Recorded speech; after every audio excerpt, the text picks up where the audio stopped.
Oh, all TIs, definitely check this out. OS Informers, feel free to like, comment, and subscribe to their channel. And just wanted to see this. C.A.T.C.H. Presentation about organized gang stalking community-based harassment. Published on October 5th, 2012, Norma Cross, founder of the Canadian anti-organized stalking and technological harassment group C.A.T.C.H. Citizens Against Technological and Community-Based Harassment, delivers presentation about organized gang stalking community-based harassment.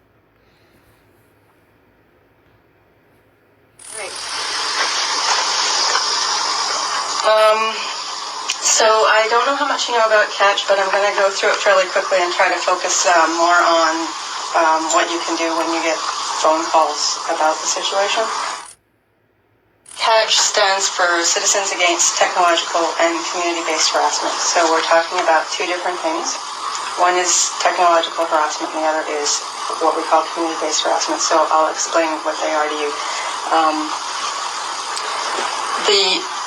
The first one, I guess I'll look at is called community-based harassment. We also call it gang stalking or group stalking.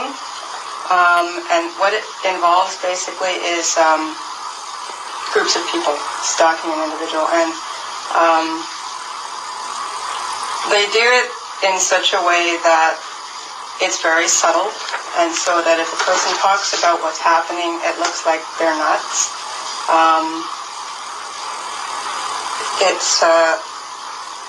It's basically, according to one man, private investigator in Florida named David Lawson. He heard them on a scanner one night, and they were talking about meeting at a restaurant. So what he did was he went and sat in the restaurant and kind of listened to what they were talking about. And he said that he infiltrated these groups both in Canada and the U.S. and that the techniques that they use originated with the Ku Klux Klan. A lot of the harassment is psychological in nature, more than directly physical. So what happens is people can't really report a single incident because it doesn't sound like much.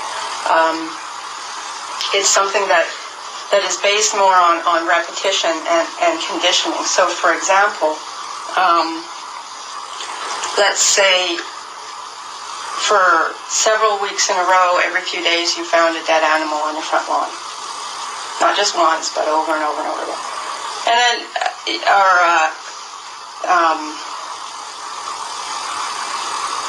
one of the things that would happen at my house when I lived in Guelph was that there was a lot of vandalism of my house, different things outside. I didn't really think much of it at the time, but once I realized what was happening, it made things that hadn't make any sense to me suddenly made sense. And but you know, there were times when I wondered if I was losing it. You know, I thought maybe it's just, I know how a person's perception can be skewed sometimes, and you know, there were moments in time where I wondered if that was the situation. But what ended up happening was I got fed up one day, and I got a video camera. And the day that I got the video camera, I got some footage of what was going on that I completely didn't expect to get. Like, it's the only thing that ended up validating the situation. I thought, oh, finally, you know, I can see that something really bizarre is going on, and I have it on tape and so on. So I'm going to leave some of them here, but it's only 5 minutes of footage on a DVD, but I've got some pictures.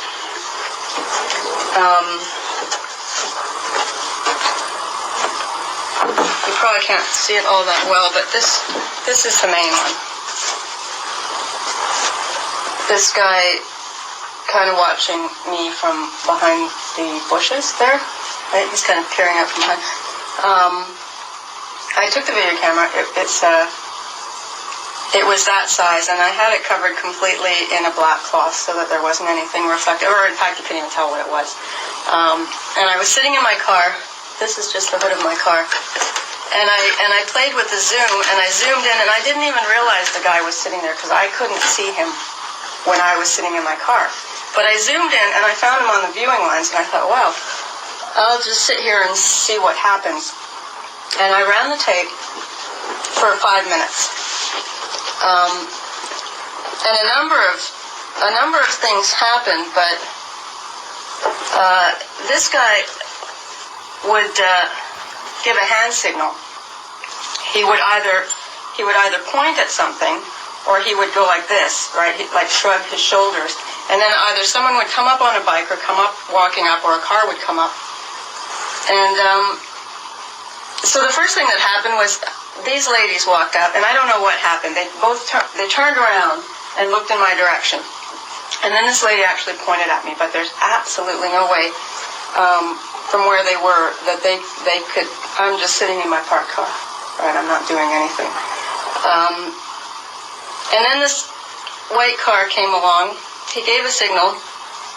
White car came by with a missing hubcap. And then I didn't realize this because I couldn't tell from sitting there, but after I reviewed the video, I realized that the white car came back a second time, and then the white car came by a third time, like all within 5 minutes.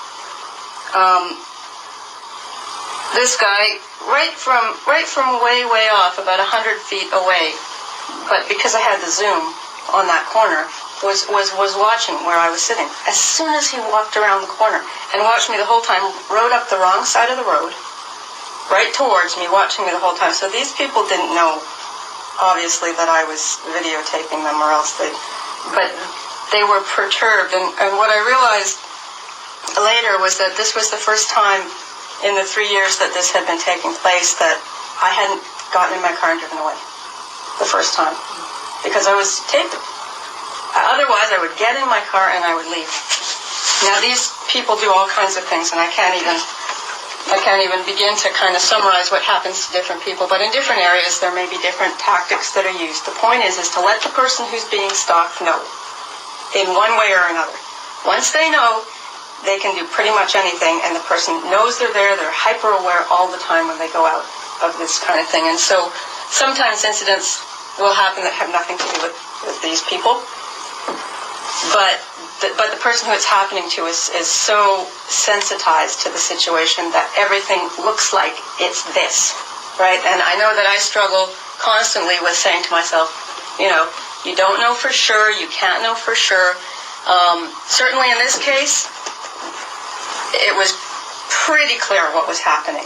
But in other cases, you don't know. So part of this is to undermine a person psychologically, and not only that, but they call someone, they tell their family, the family immediately wants to commit them because they say, well, groups of people are stalking me, and it looks like paranoia. So it's pretty effective, actually. People get so stressed by the situation that they lose their jobs, and they never really gain credibility. What's the point behind that? Why did they do that? Is there a reason? Did you find out why they were stalking you? Well, in my case, I can't come up with a clear reason, but I suspect I just pissed off the wrong person in the wrong place. I mean, I used to be very outspoken, and I'd speak my mind and that kind of thing, and I think that